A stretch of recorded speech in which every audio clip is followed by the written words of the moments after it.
जय हिंद। 12 जून 2025 को हुई विमान दुर्घटना AI-171 जो कि अहमदाबाद इंटरनेशनल एयरपोर्ट सरदार वल्लभ भाई पटेल इंटरनेशनल एयरपोर्ट से लंदन को जा रहा है। अपनी सवारी जोखमी થઈ ગઈ।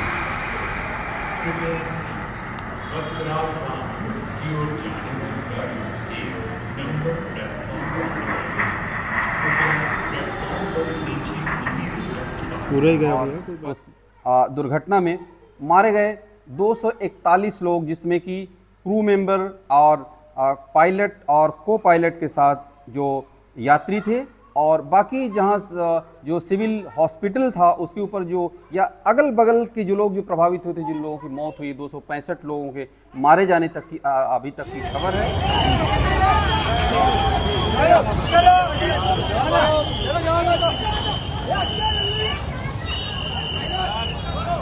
उसके बाद आज जो ब्लैक बॉक्स होता है, ब्लैक बॉक्स में कहूँ तो ब्लैक बॉक्स उसे कहते हैं जो कॉकपिट है, और कॉकपिट में यानी जो क्रू मेंबर्स और पायलट के बीच जो बात होती है, उसके अलावा मैं कहूँ तो जो ATC होता है, एयर ट्रैफिक कंट्रोल, और DGCA यानी जो भी बातचीत होती है उसकी हिस्ट्री पूरी होती है। विमान कितनी हाइट पर है और विमान की स्पीड क्या है, टेम्परेचर क्या है, और क्या इमरजेंसी लैंडिंग के बारे में क्या कहा। जैसे अगर मैं कहूँ तो कैप्टन सुमित सबरवाल जो इसके विमान के पायलट थे, उन्होंने जो मेडे कॉल का मतलब ये लास्ट कॉल होती है कि अब बचा लो, हमारा कोई सहारा नहीं है, बचा लो, यानी इमरजेंसी के लिए लास्ट कॉल होती है। तो अब जब ये सब सारे लोग मारे गए तो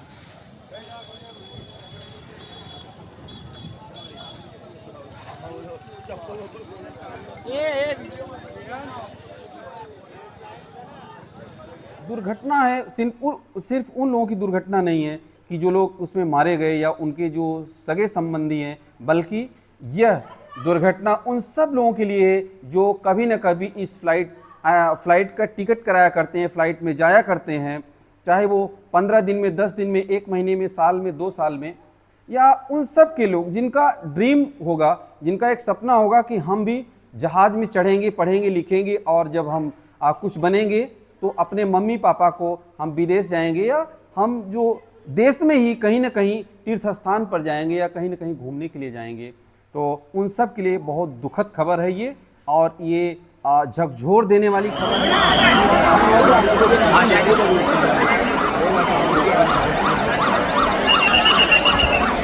कहूँ तो कल गृह मंत्री अमित शाह जी गए थे, उस घटनास्थल का दौरा किए, और आज प्रधानमंत्री नरेंद्र मोदी जी गए थे, और जो civil aviation minister Ram Mohan Naidu ji गए थे, और मेरी जो बात हुई वहाँ अहमदाबाद में जो लोग हमारे साथ के हैं, हमने उनसे बात किया। तो जैसा कि आप लोगों ने सुना कि 1.25 लाख लीटर के करीब, 1.25 लाख लीटर, 1.25 लीटर नहीं, 1.25 लाख लीटर के करीब उसमें जो फ्यूल था, गिरने के बाद विमान तो टूट गया, लेकिन उसके बाद जो बॉडीज थी, जो लोग थे, वो निकलने, इधर उधर छटपटाए और निकलने की कोशिश किए होंगे, लेकिन जो फ्यूल था उन सब के ऊपर पड़ गया।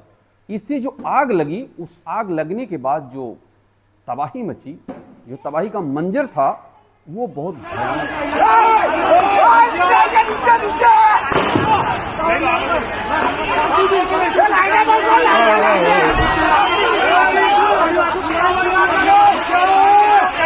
પેલી બાજુ બી છે, આ બાજુ બી છે। આ બાટલાનું, આ એક બાટલાનું આટલું બધું ના હોય। છોકરો એ ભાઈ યાર કૂદો ને યાર,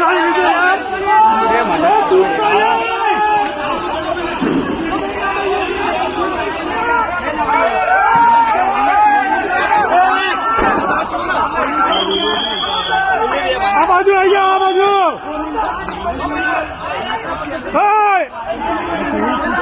लोग बता रहे थे कि कम से कम 500, 600, 700, 800 डिग्री टेम्परेचर था वहाँ का उस समय में। वहाँ जहाँ ये विमान गिरा था, वहाँ की बिल्डिंग जल के खाक हो गई। एक बात, जो पेड़ थे, जो पौधे थे, जो जो चीज़ें वहाँ अगल बगल में थी, वो सब सारी चीज़ें जल के खाक हो गई। जबकि टाटा ग्रुप ने, टाटा सन्स ने ये कहा है कि 1 करोड़ रुपए उन तमाम लोगों को जिनकी जान गई है इस दुर्घटना में, उनको देने की बात कही है, लेकिन इस दुर्घटना की जवाबदारी कौन लेगा और क्या इस 1 करोड़ रुपए देने से इन सब की ज़िंदगी वापस आ जाएगी, ये बड़ी बात है। तो इसमें एक यात्री जो है रमेश कुमार विश्वास, जो कि अब देखिए ऊपर वाले जाको राखे साइया माँ सके ना को, एग्जिट गेट के पास वो बैठे थे और वहाँ से वो छलांग लगा दिए। मुझे लग रहा है कि भगवान ने उनको सेंस दिया कि तुम एक खिड़की खोलो और कूदो यहाँ से, और वो बच गए। कैसे बचे अब वो तो, हालांकि प्रधानमंत्री जी मिलने गए थे उनसे और कल होम मिनिस्टर जी भी मिलने गए थे। तो अब विजय सीएम, पूर्व सीएम जो विजय रूपाणी जी थे, उनकी मौत हो गई।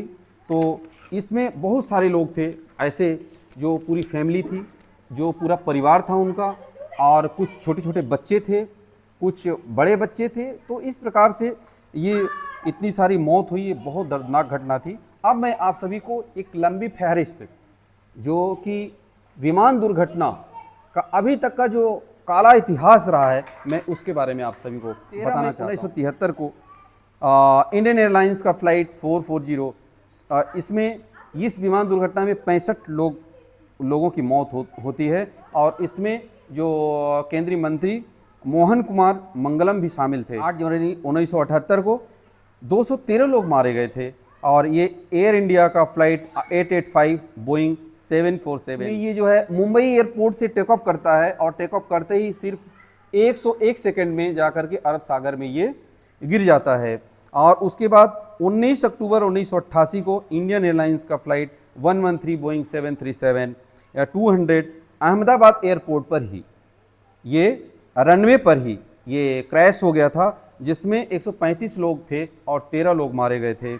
और उसके बाद 14 फरवरी 1990 को इंडियन एयरलाइंस फ्लाइट 6055 और बेंगलुरु के HL एयरपोर्ट को अप्रोच कर रहा था, ये विमान पहुंच ही रहा था उससे पहले कि ये गिर गया, जिसमें 146 लोग सवार थे और 92 लोगों की इसमें जान गई थी, मौत हुई थी।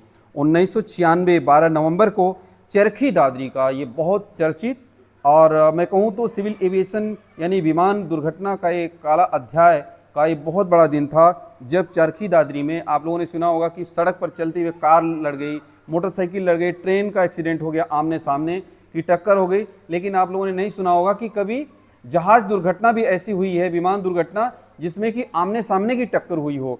तो ये कजाकिस्तान और सऊदी अरब की फ्लाइट थी, जिसमें आमने सामने टक्कर होकर के 349 लोगों की मौत हो गई, ऊपर ही विमान टकरा गया था।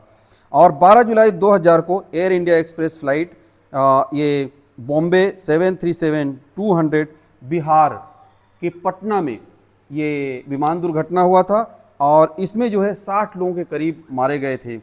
और 22 मई 2010 air India express flight 812 Boeing 737 158 लोग मारे गए थे।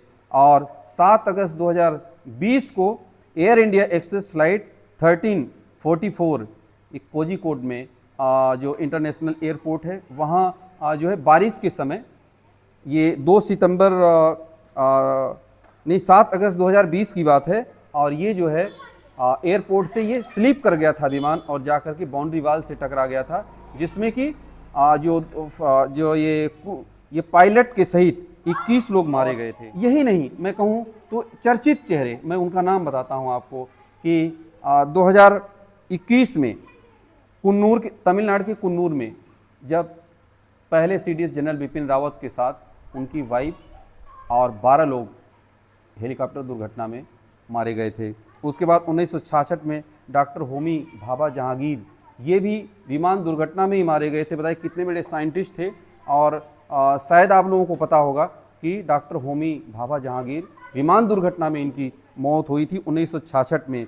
और आंध्र प्रदेश के CM, ये भी चर्चित चेहरा, YS राजशेखर रेड्डी, जो कि नल्ला मल्ला की जंगल में इनका हेलीकॉप्टर अचानक गुम हो गया और क्रैश हो गया। उसके बाद जब लोगों को पता चला, क्योंकि बहुत बड़ा नेता, बहुत लोकप्रियता थी YS राजशेखर रेड्डी की, उनके मरने के बाद कई लोगों ने अपनी जान दे दी, तो कई लोगों ने सुसाइड कर लिया था। और CM अरुणाचल प्रदेश दोरजी खांडू की मौत हो गई थी, वो भी बहुत चर्चित नेता थे दोरजी खांडू, और अच्छे सीएम थे, अच्छे राजनेता थे, उनकी भी विमान दुर्घटना, पवन हंस हेलीकॉप्टर दुर्घटनाग्रस्त हो गया था, जिसमें उनकी मौत हो गई थी।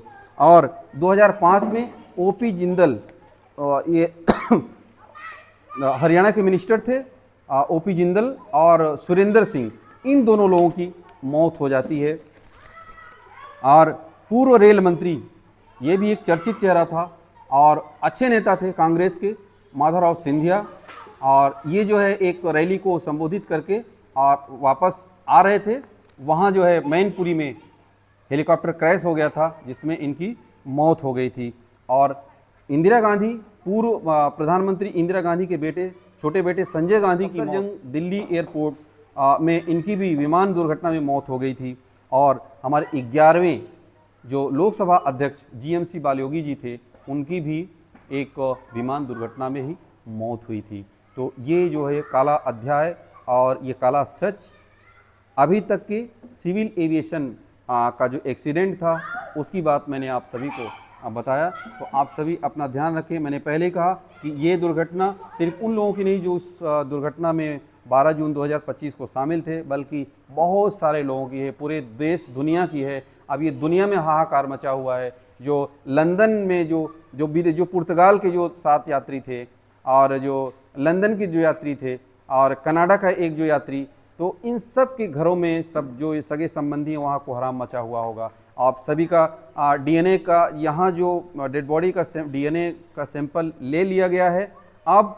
और जो इंडिया के जो लोग थे, जो भारत के जो लोग थे, जो गुजरात के, उनका भी सैंपल ले लिया गया है। अब सैंपल लेने की जो कनाडा के लोग जो थे, कनाडा का जो एक यात्री था, और जो लंदन के जो लोग थे और पुर्तगाल के, उनका जो सैंपल आना बाकी है। उसके बाद डेड बॉडी किसकी कौन सी है ये पता चल जाएगा। उसके बाद ही डेड बॉडी को हैंडओवर किया जाएगा। इसके लिए जो हमारे विदेश मंत्री हैं एस जयशंकर जी, लगातार इसके बारे में अप्रोच कर रहे हैं। अभी तक की जो ये खबर थी, जो अपडेट थी, हमने आपको ये पूरी जानकारी दिया और ये सब सारा कलेक्शन किया।